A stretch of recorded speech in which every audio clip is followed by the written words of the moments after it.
Hello students. तो कैसे हैं आप सभी? उम्मीद करता हूं आप सभी एकदम बढ़िया होंगे। तो आज हम स्टार्ट करने जा रहे हैं हमारा चैप्टर नंबर 3 का लेक्चर नंबर 3। हम लास्ट लेक्चर में हमने देखा कि घूर्णी निर्देश तंत्रों के लिए हमने स्थिति रूपांतरण संबंध निकाला। ठीक है, r vector is equal to are dash vector. ठीक है, वेग रूपांतरण संबंध निकाला, v vector is equal to v dash vector plus omega into are vector, या v डैश वेक्टर की बात करें तो v वेक्टर माइनस का ओमेगा इंटू आर वेक्टर। आज हम लेक्चर नंबर 3 आपके लिए लेकर आए हैं, जिसमें हम वेग रूपांतरण हो चुका है हमारा, और आज का जो लेक्चर है जिसमें हम त्वरण रूपांतरण और बल रूपांतरण हम कंप्लीट करने वाले हैं। ठीक है, तो बिना टाइम व्यर्थ किए हुए हम स्टार्ट करते हैं आज का लेक्चर। तो कॉपी पेन निकाल लीजिए, नोट्स बनाना स्टार्ट करें। मैं नितेश शर्मा स्वागत करता हूं आपके अपने ब्यूटीफुल से प्लेटफॉर्म LHS फिजिक्स पॉइंट में। ठीक है, तो आज का हमारा टॉपिक है चैप्टर 3 हमारा चल रहा है, यूनिट नंबर 1 मैकेनिक्स बुक है यांत्रिकी जिसका। ठीक है, और आज हम पढ़ेंगे त्वरण रूपांतरण संबंध। किसका? घूर्णी निर्देश तंत्रों का, यानी अजड़त्वीय निर्देश तंत्रों का या त्वरित निर्देश तंत्रों का, जिसमें वेग नियत नहीं रहता है। ये याद रखेंगे। इस चैप्टर में मैं लगातार बता रहा हूं कि हम अजड़त्वीय निर्देश तंत्रों का अध्ययन कर रहे हैं। ठीक है, तो हेडिंग डालिए त्वरण रूपांतरण संबंध। त्वरण रूपांतरण संबंध बहुत ही शानदार टॉपिक है। अभी तक के जितने भी हम पढ़ चुके हैं, यहां तक पहुंचे हैं, वो सभी आपको टॉपिक क्लियर कट समझ में आ रहे हैं। ठीक है, कोई प्रॉब्लम नहीं होनी चाहिए। ठीक है, ये वाला टॉपिक भी आपको बिल्कुल इजी हो जाएगा। हर टॉपिक आपका, यदि आप पूरा लेक्चर देखोगे तो आपकी कवर होगा उसका। ठीक है, आपकी मुट्ठी में होगा हर टॉपिक। ठीक है, तो त्वरण रूपांतरण संबंध क्या है? सबसे पहले मैं लिख रहा हूं, त्वरण का सूत्र लिख रहा हूं बेसिकली सीधा सा, A vector is equal to D square R upon का डी टी स्क्वायर। इस स्थिति में दो बार यदि मैं परिवर्तन करता हूं तो मेरे पास त्वरण प्राप्त होता है, सीधी सी बात है। ठीक है, या मैं इसको लिख सकता हूं डी अपॉन का D T D R vector upon का डी टी, ये वेक्टर यहां। ठीक, ये है मेरे पास त्वरण। इसमें तो आपको कोई संदेह नहीं होगा, कहीं आप ये भी पूछे कि ये कैसे आया। ये आया है तो आया है, इसको कोई चैलेंज नहीं कर सकता। ठीक है, हम पहले दिन से, जब से मैकेनिक्स स्टार्ट की है तब से आपको वहां पर भी बताया था कण का त्वरण कि यारो वेग में परिवर्तन कर दीजिए, या स्थिति में आप दो बार परिवर्तन करेंगे तो हमें क्या प्राप्त होगा? त्वरण प्राप्त होगा। तो इस प्रकार से मैंने स्थिति में दो बार परिवर्तन किया या अवकलन किया तो त्वरण प्राप्त होगा। या मैं इसी चीज को ऐसे भी लिख सकता हूं, डी अपॉन का डी टी बाहर ले लूंगा, जब ये इससे गुणा होगा तो डी स्क्वायर आर अपॉन का डी टी स्क्वायर। ठीक है, समीकरण ए, इसमें कोई दिक्कत नहीं होनी चाहिए। अब हम जानते हैं वेग रूपांतरण संबंध से। वेग रूपांतरण संबंध से वीडियो को एंड तक जरूर देखेंगे, क्योंकि वीडियो के एंड में आपको मिलेगा कोरिलियस त्वरण और अपकेंद्रीय त्वरण, जो कि वेरी वेरी इंपॉर्टेंट है। हर साल एग्जाम में लगभग पूछा जाता है कि कोरिलियस त्वरण का फॉर्मूला लिखिए, इसको डेराइव कीजिए। तो यहां से आपको डेरिवेशन करना है। ठीक है, तो वेग रूपांतरण संबंध से देखिए, वेग रूपांतरण संबंध हम जानते हैं v vector is equal to v dash vector plus omega into are vector. ठीक है, ये था हमारे लिए वेग रूपांतरण संबंध। यदि आप एच डैश की बात करें तो v dash vector is equal to v vector, ये इधर चला जाएगा माइनस का ओमेगा इंटू आर। ठीक है, तो वेग रूपांतरण संबंध ये था। वेग को मैं क्या लिख सकता हूं इस रूप में? स्थिति में परिवर्तन, स्थिति में एक बार परिवर्तन। ठीक है, लिख दीजिए डी आर वेक्टर अपॉन कितना? D t is equal to, ये तो एस निर्देश तंत्र का वेग है। ठीक है, एस डैश के लिए क्या हो जाएगा? इसमें डैश लग जाएगा बस, d dash r dash vector d t. अब देखो आप पाएंगे, मैंने बता दिया था वहां पर, कहां पर? वेग रूपांतरण में या स्थिति रूपांतरण में आई कैप डैश लग रहा था, X dash plus J cap dash plus Y dash plus K cap dash Z dash. ठीक, ये लग रहा था, वहां डैश क्यों लग रहा था? क्योंकि वहां स्थिति परिवर्तन हो रही थी। एक्स अक्ष है जो एक्स डैश अक्ष से थीटा बराबर ओमेगा टी कोण पर ऊपर था, ठीक है, वाई डैश भी उसी कोण पर ऊपर था, जेड डैश, मतलब स्थितियां परिवर्तन हो रही थी। तो यहां पर अवकलन भी जब हम स्थितियों का करेंगे, भाई ये ऐसे कर था, कुछ इस प्रकार से था, इस प्रकार से, ठीक है, ये जेड था, ये सभी थीटा बराबर ओमेगा टी कोण पर कुछ स्थिति में परिवर्तन था। तो स्थिति में परिवर्तन होगा तो इस अक्ष का स्थिति में परिवर्तन कुछ अलग होगा, इसका अलग होगा, इसलिए हम यहां पर क्या लगा रहे हैं, डैश लगा रहे हैं, डी के बी प्लस ओमेगा इंटू क्या हो जाएगा, आर वेक्टर। इसमें कोई परेशानी नहीं।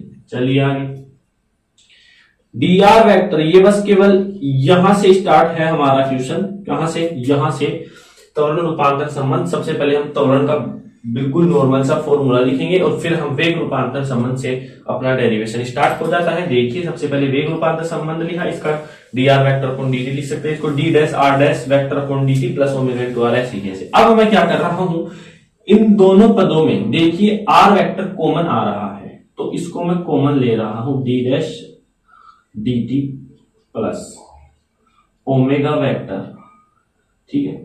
अब ये जो इंटू रहेगा वो भी इसके साथ रहेगा, मान ली इसको ऐसे कर देते हैं हम, ठीक, कोई दिक्कत, इसमें कॉमन आ जाएगा। जब ये इससे गुणा होगा तो वापस ये पद बनेगा प्लस, ये इससे गुणा होगा तो ओमेगा इंटू आर बनेगा। आर वेक्टर क्या ले लिया हूं मैं, कॉमन ले लिया हूं। अब मैं यहां एक लाइन लिख रहा हूं, आर वेक्टर की तुलना करने पर, आर वेक्टर की तुलना करने पर, अब देखिए आप कुछ नया सीखेंगे।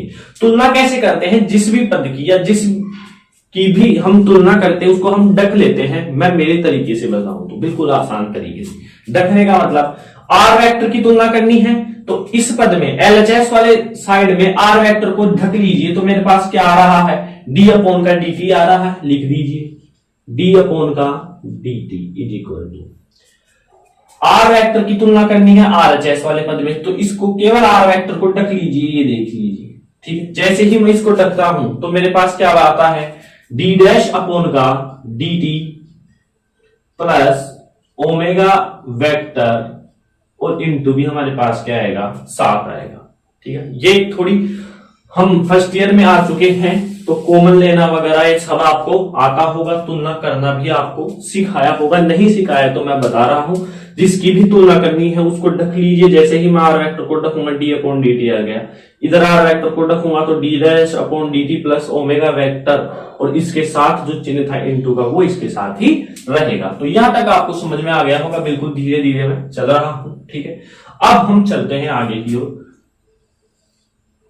अब देखिए डी अपॉन डी टी का मेरे पास मान आ चुका है, तो डी अपॉन डी टी और D R vector upon D T का मेरे पास मान है, तो मैं समीकरण 1 में रख रहा हूं। समीकरण 1 से, समीकरण ए से देखिए, A vector is equal to D upon D T का मान मेरे पास ये है, रख दीजिए डी डैश अपॉन का D T plus omega vector into, यही है डी अपॉन डी टी का मान जो कि मैंने रख दिया।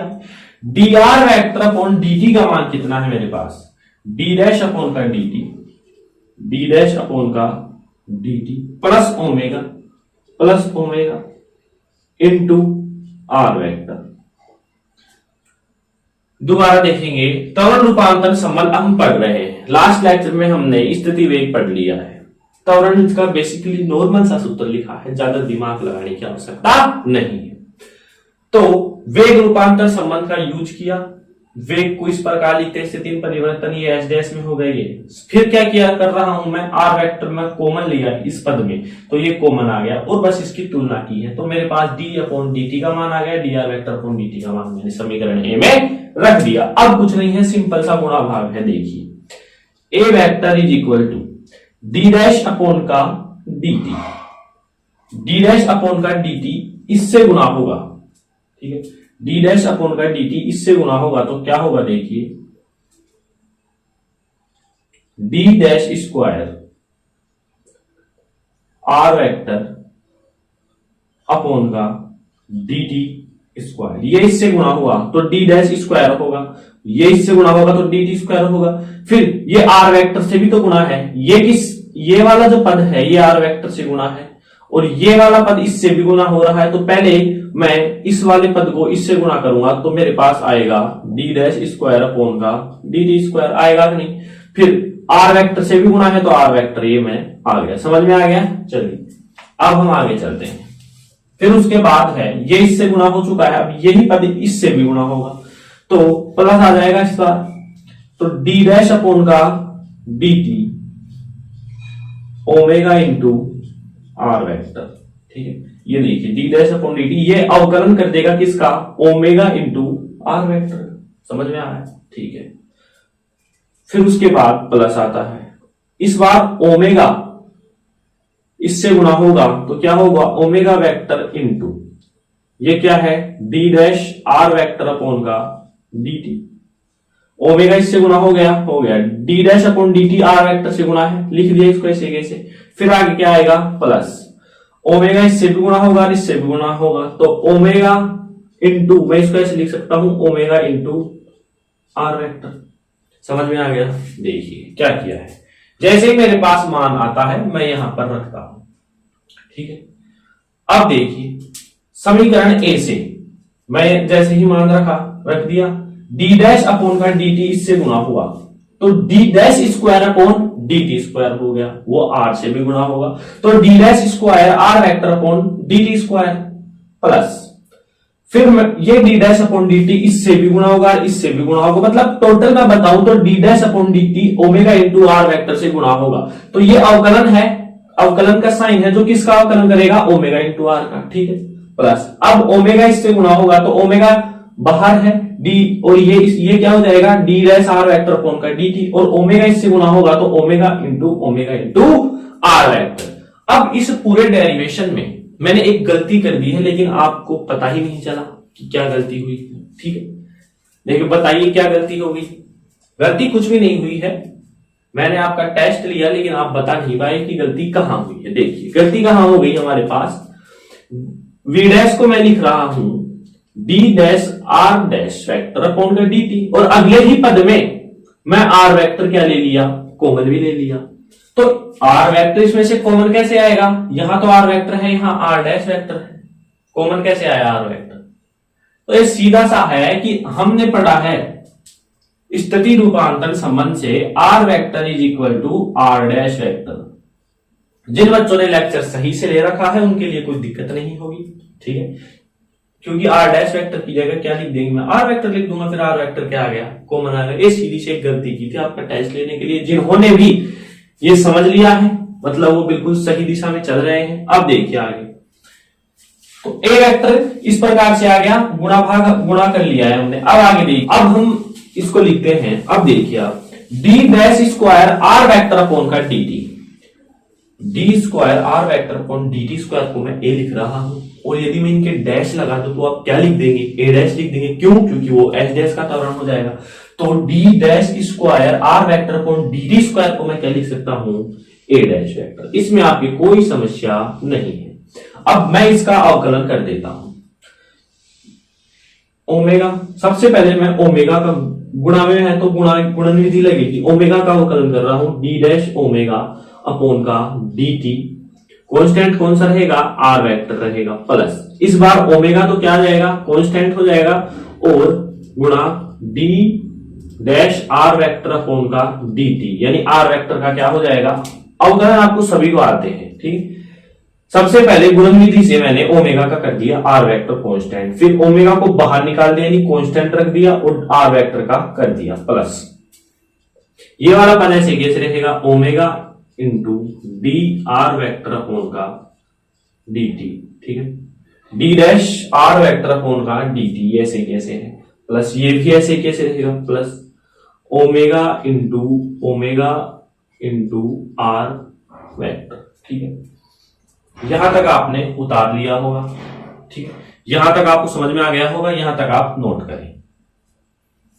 चलिए तो मैं एक बार यहां तक आपको दोबारा से बता देता हूं ताकि आपके क्लियर हो जाएगा, फिर मैं इसके बाद रफ करने वाला हूं। हम पढ़ रहे हैं त्वरण रूपांतरण संबंध, जिनमें मैं त्वरण का बेसिकली सूत्र आपको सबको पता है, ये लिख लिया है आपने, ठीक है। अब मैं वेग रूपांतरण संबंध, जो कि हमने लास्ट लेक्चर में बहुत ही बढ़िया तरीके से पढ़ा है, वो लिख दिया हूं।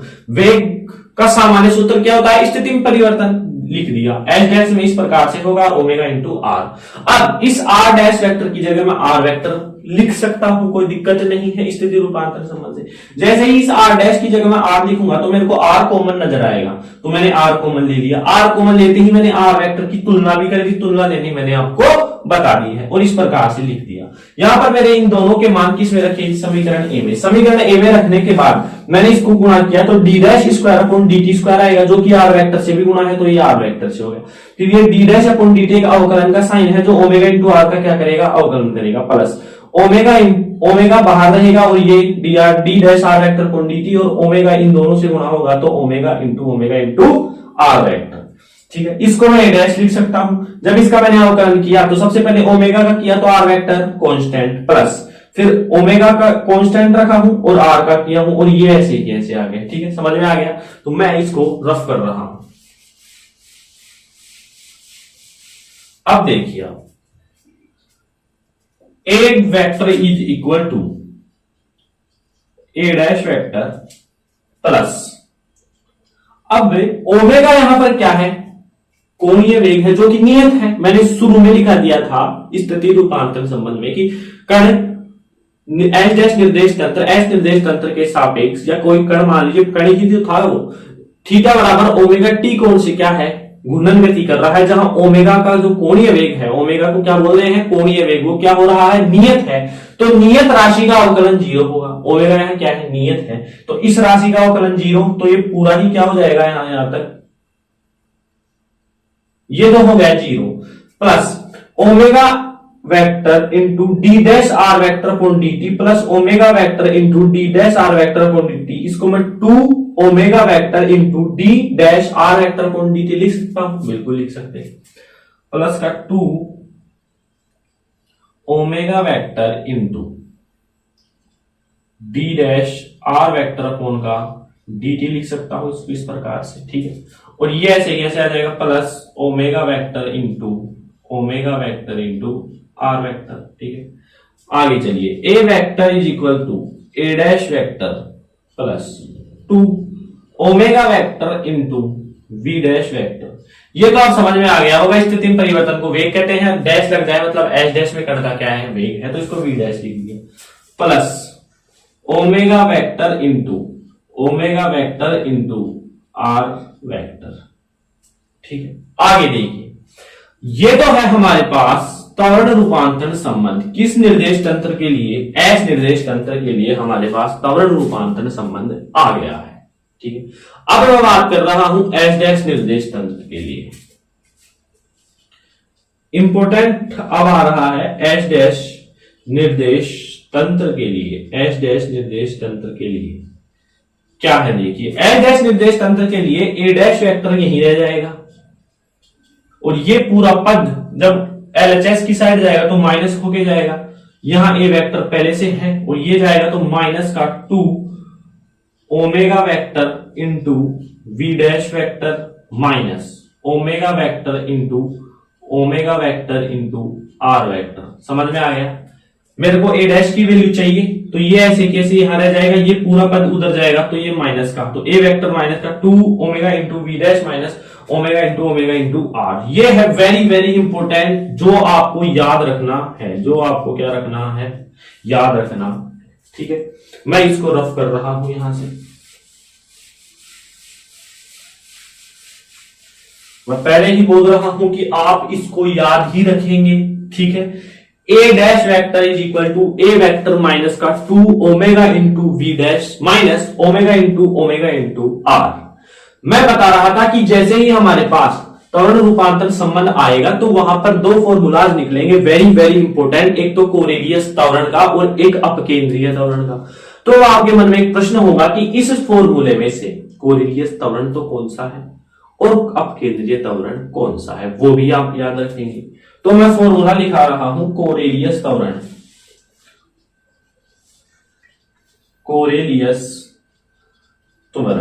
देखिए, कोरेलियस त्वरण एसी वेक्टर लिख सकता हूं, सी फॉर कोरेलियस। वो उसका सूत्र होता है माइनस का 2 omega into we dash vector. ये जो है वो है कोरेलियस त्वरण। समझ में आ गया। इसी के साथ अपकेंद्रीय त्वरण भी क्या है, एपी जिसको डिनोट करते हैं अपकेंद्रीय त्वरण। अपकेंद्रीय त्वरण का तात्पर्य मैंने बता दिया था। अपकेंद्रीय बल आपको बताया था, अभिकेंद्रीय बल के विपरीत दिशा में लगने वाला बल अभिकेंद्रीय बल था। तो अपकेंद्रीय त्वरण भी अभिकेंद्रीय त्वरण के क्या लगेगा, विपरीत लगेगा। तो देखिए इसका सूत्र होता है माइनस का ओमेगा इंटू आर, माइनस का ओमेगा वेक्टर इंटू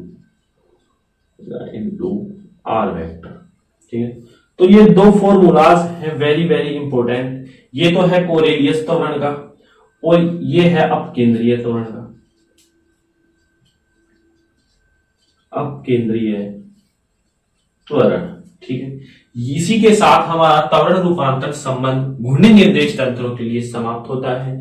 यदि मैं डेरिवेशन थोड़ा बड़ा है, इसको यदि मैं आपको याद करने का तरीका बताऊं किस प्रकार से स्टेप बाय स्टेप चल रहे हैं। सबसे पहले जैसे ही हमारे पास आता है कि त्वरण रूपांतर संबंध घूर्णी निर्देश तंत्रों के लिए ज्ञात करें, तो हम त्वरण का बेसिकली बिल्कुल सूत्र लिखेंगे, स्थिति में दो बार परिवर्तन करके इस प्रकार से लिख लेंगे। ठीक है, उसके बाद हमें सीधा वेग रूपांतर संबंध लगाना है। v vector is equal to v dash vector plus omega into are vector. उसके बाद हमें v को dr vector upon dt, v dash को d dash r dash vector upon dt में लिखना है। r डैश की जगह r लिखना है, वहां से r कॉमन लेकर तुलना करके यहां मान रखना है। बस जैसे इसमें मान रखेंगे तो आगे गुणा करना है, कुछ अवकलन करना है। हमारे पास s के लिए याद आएगा, s डैश के लिए आपको निकालना आता है। ठीक है, और कोरेलियस त्वरण क्या है, माइनस का 2 ओमेगा इंटू v डैश, और अपकेंद्रीय त्वरण क्या है, माइनस का ओमेगा इंटू आर। तो ये था हमारे पास घूर्णी निर्देश तंत्रों के लिए त्वरण रूपांतरण संबंध। नोट करें। चलिए अब हम चलते हैं बल रूपांतरण संबंध की ओर।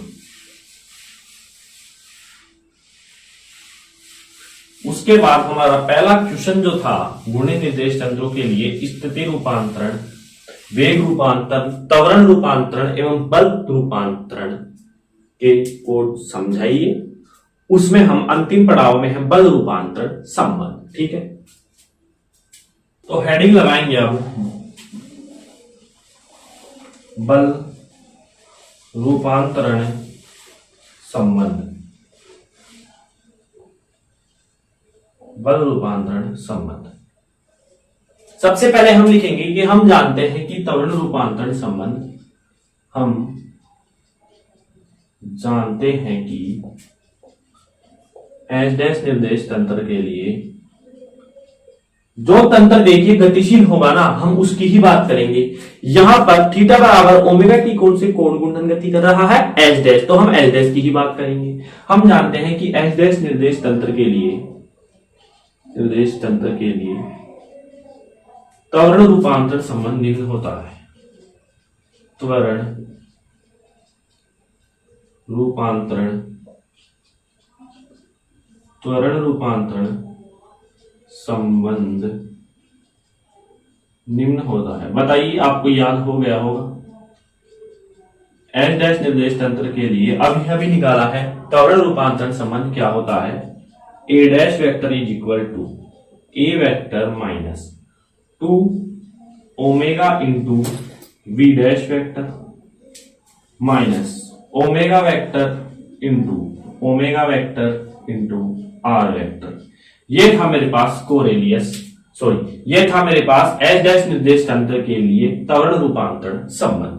अब देखिए, मैं बता चुका हूं पहले भी कि बल रूपांतरण के लिए हम m से गुणा करते हैं। क्यों? क्योंकि द्रव्यमान जो भी कण है उसका द्रव्यमान सदैव क्या रहता है, अचर रहता है, चाहे कोई सा भी निर्देश तंत्र आप ले लीजिए। ठीक है, तो हम लिखेंगे कण का द्रव्यमान अचर रहता है, कण का द्रव्यमान अचर रहता है, इसलिए ठीक है, कण का द्रव्यमान यह क्या रह रहा है, अचर रह रहा है। कण का द्रव्यमान अचर रहता है, इसलिए हम अचर रहता है। अतः दोनों तरफ LHS एवं RHS, अतः दोनों तरफ m से गुणा करने पर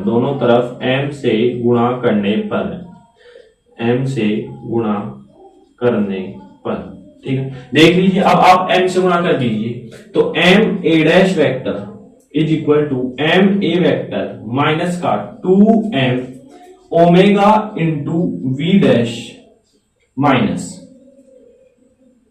क्या आ जाएगा यहां पर एम, ये यहां पर कुछ इस प्रकार से लिखेंगे इसको, m omega vector into are vector, ठीक है। ये इस प्रकार से हम लिख देंगे। अब हम लिखेंगे कि f dash vector is equal to m a dash vector. H dash निर्देश तंत्र में कण पर लगने वाला बल, एच डैश निर्देश तंत्र में, एच डैश निर्देश तंत्र में कण पर लगने वाला बल, कण पर लगने वाला बल, कण पर लगने वाला बल, ठीक है। ये है f dash vector is equal to m a dash vector, जहां जिसको हम एच डैश निर्देश तंत्र में कण पर लगने वाला बल है। तो फिर एम ए वेक्टर क्या हो जाएगा, m a vector is equal to f vector, यानी कि ये क्या हो रहा है, एस निर्देश तंत्र में, एस निर्देश तंत्र में कण पर लगने वाला बल, एस निर्देश तंत्र में कण पर लगने वाला बल, कण पर लगने वाला बल, कण पर लगने वाला बल, ठीक है। तो यहां तक आप नोट करें।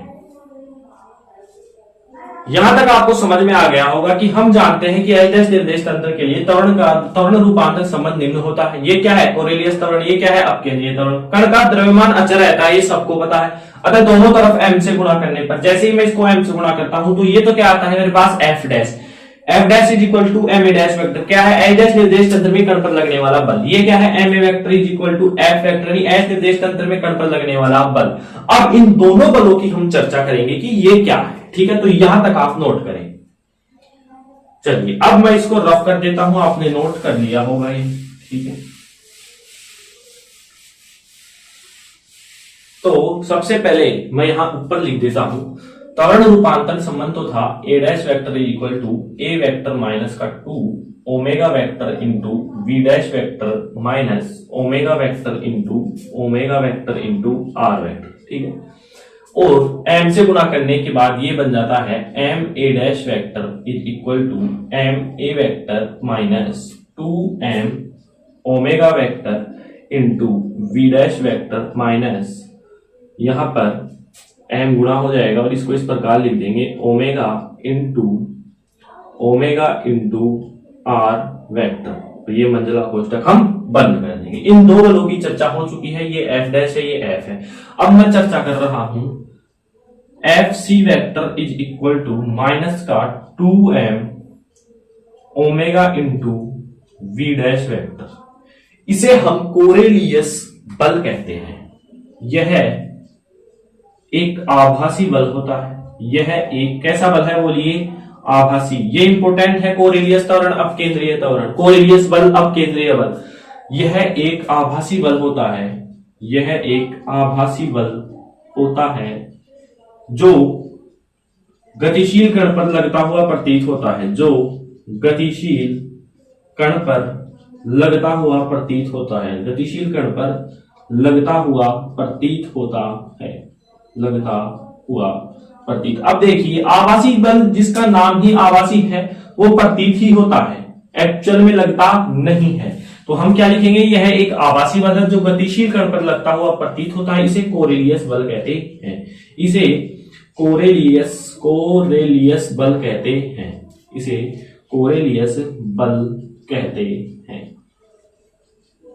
देखिए मतलब कि ये जो बल है ना, ये एक आभासी बल है, याद है आपको। और यह गतिशील कण पर लगेगा, स्थिर कण पर नहीं लगेगा। गतिशील कण पर लगता हुआ प्रतीत होता है, इसे कोरेलियस बल कहते हैं। आप देखेंगे कई बार होता है ऐसा कि जब हम किसी भी पत्थर को ऊपर की ओर फेंकते हैं ना, तो जब हम जिस बिंदु से उसको ऊपर की ओर फेंकेंगे, जब हम वापस नीचे आएगा तो उससे कुछ दूरी पर आएगा, कुछ विस्थापित होके आएगा।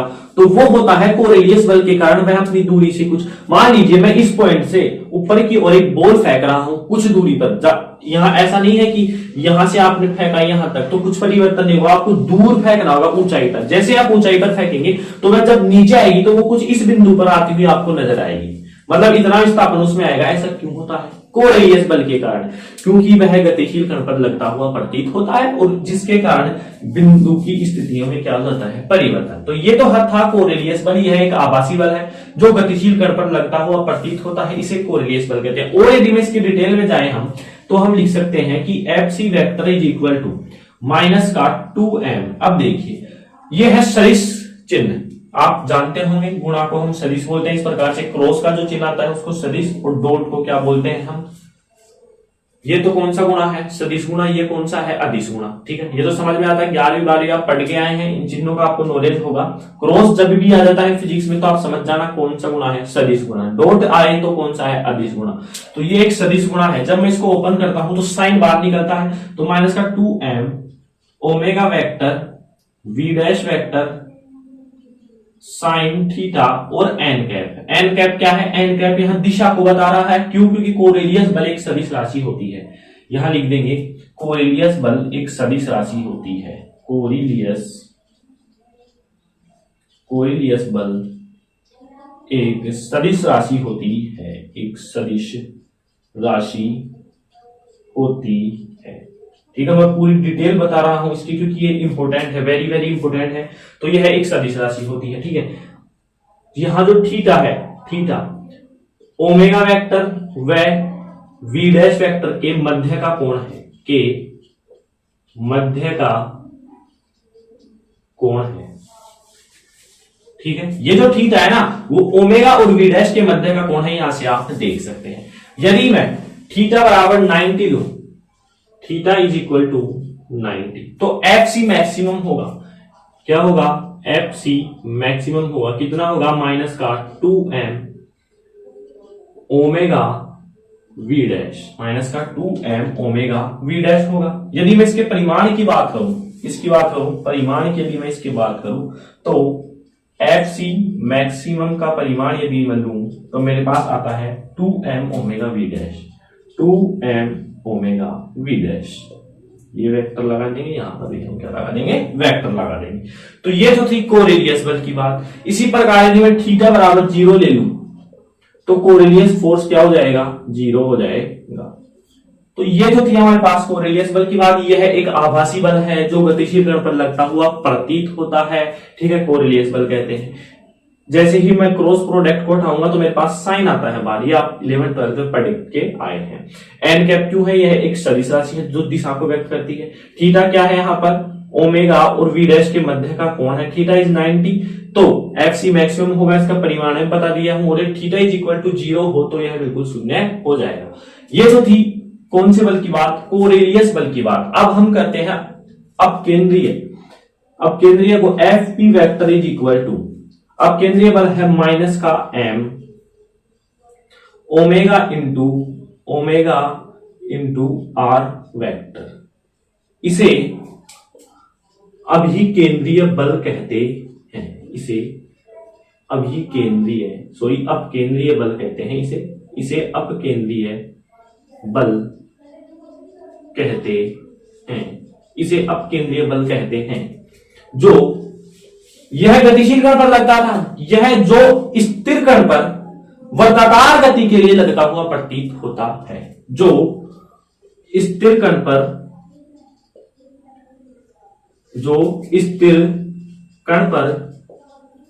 वृत्ताकार गति के लिए, स्थिर कण पर वृत्ताकार गति के लिए लगता हुआ प्रतीत होता है, लगता हुआ प्रतीत होता है। समझ में आया? यह एक अपकेंद्रीय बल है, इसे अपकेंद्रीय बल कहते हैं जो स्थिर कण पर वृत्ताकार गति के लिए, मैंने पहले बता दिया अपकेंद्रीय जब त्वरण पढ़ाया था कि यह क्या है, यह अपकेंद्रीय बल आप याद करें। वहां पर जब मैंने यहाँ पर पढ़ाया था तो मैं लिखवाया था कि अभिकेंद्रीय बल के विपरीत दिशा में लग रहा है। तभी तो इलेक्ट्रॉन हमारे पास क्या है, निश्चित कक्षाओं में चक्कर में लगाते हैं, नाभिक में नहीं आ जाते। वो सब घटना कहां होती है, एक वृत्ताकार पथ में होती है। इलेक्ट्रॉन वृत्ताकार पथ में ही तो गति करते हैं, सरल रेखा में थोड़ी गति करते हैं, नहीं करते हैं। तो इसीलिए इसे अपकेंद्रीय बल कहते हैं जो स्थिर कण पर वृत्ताकार गति के लिए लगता हुआ प्रतीत होता है। तो ये था हमारे पास अपकेंद्रीय बल। ठीक है, वहां पर भी मैंने आपको याद हो तो लिखवाया था एफ पी वेक्टर माइनस का m omega square are vector. आप यदि नोट्स बना रहे हैं तो नोट्सों में देखें f p vector is equal to वहां लिखा रखा हूं माइनस का m omega square are vector, ये भी वही है माइनस का m omega square are vector. ठीक है, तो यहां तक आपको कहानी बिल्कुल क्लियर हो गई होगी। ठीक है, तो यहां तक आप नोट करें।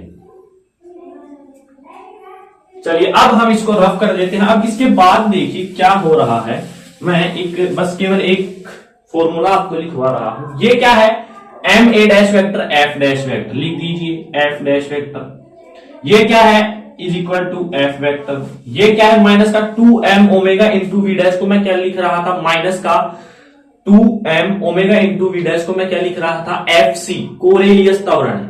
देखिए दोबारा लिख देता हूं मैं, f c vector is equal to मैं लिख रहा था माइनस का 2m omega into we dash vector लिख रहा था। ठीक है, तो जब मैं यहां पर एफ सी रखूंगा तो माइनस माइनस प्लस हो जाएगा, प्लस का क्या हो जाएगा मेरे पास एफ सी वेक्टर। इसी प्रकार माइनस का एम ओमेगा इंटू आर को हम एफ पी लिख रहा था, तो माइनस माइनस क्या हो जाएगा प्लस, और प्लस का एफ पी वेक्टर हो जाएगा। तो ये आया है हमारे पास कि घूर्णी निर्देश तंत्रों में जो कण पर लगने वाला बल है, किस निर्देश तंत्र में, एच डैश में, वो एच निर्देश तंत्र कोरेलियस बल और अपकेंद्रीय बल के तुल्य होता है, योग के बराबर होता है। ठीक है, तो उम्मीद करता हूं आज का लेक्चर आपको समझ में आया होगा, जिसमें हमने त्वरण रूपांतरण संबंध और बल रूपांतरण संबंध कंप्लीट किए हैं। इसी के साथ हमारा क्वेश्चन नंबर 1 घूर्णी निर्देश तंत्रों के लिए समाप्त होता है।